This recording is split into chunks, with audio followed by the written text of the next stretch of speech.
welcome back to Jesus Talks with Jess. Today I just wanted to share with you guys a little something that's on my heart. I'm going to be leaving in a few short weeks to South Korea to finally do my 3-month mission trip. And I just wanted to share some notes that I had written about a year and a half back on my why I'm going to Korea, and just a little bit more information that maybe you haven't already heard yet. Just kind of the process of how I got here. Number one, why Korea?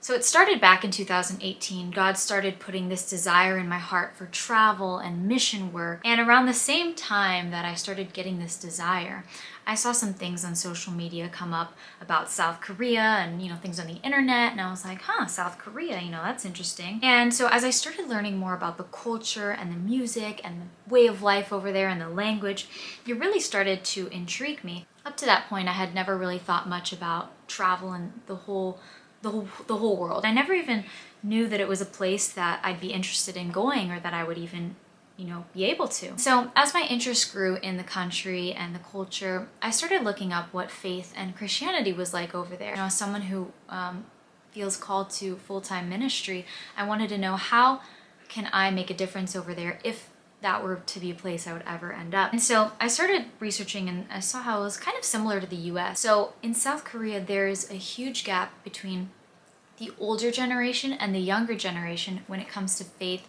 and Christianity and going to church. A lot of the older generation goes to church, but then there's that gap where the youth and the young adults today don't at all. And over 95% of youth and young adults do not have a faith or religion and are not Christian. One thing I really admired about Korean culture was its customs and its respect for others, its respect for elders. But it also saddened me how very few people were actually interested in a genuine and personal relationship with Jesus. Religion and attending church is one thing, but experiencing that personal and intimate relationship with Jesus is something else. So I not only had an interest to go there, but I wanted to know how God could use it as something for His glory. And so I just kind of kept that thought in my heart and continued on with my life.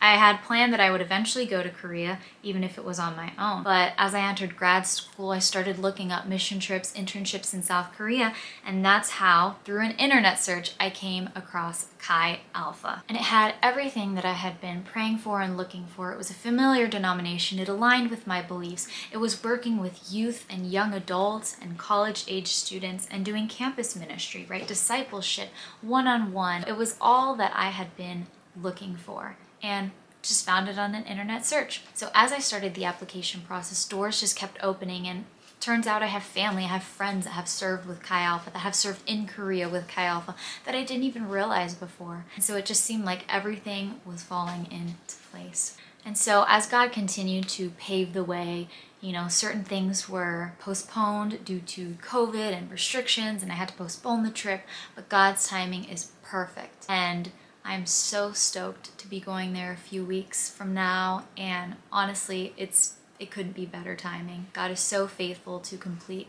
a work in you when He has started it, and I'm just so grateful. So this is kind of my journey of how I got here, how the interest in South Korea started, and why I decided to apply. I hope you guys can continue to follow along my journey here.